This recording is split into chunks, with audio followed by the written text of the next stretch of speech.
से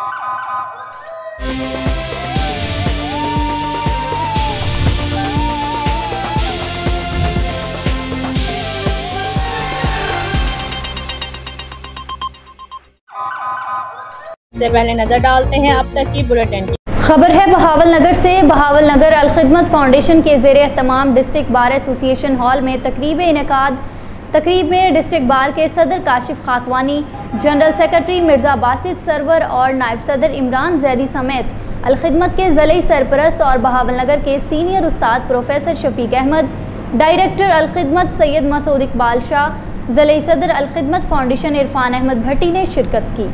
तकरीब से खिताब करते हुए सीनियर वकला ने अलखिदमत की काविशों को सराहा।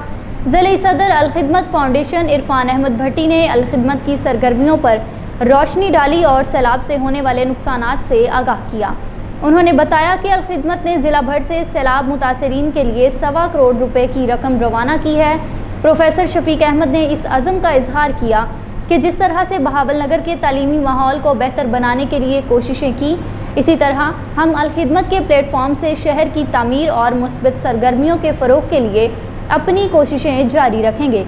बादज़ा अलखिदमत फाउंडेशन की जानिब से मुस्तहिक माजूर अफराद में व्हील चेयर्स तकसीम की गई।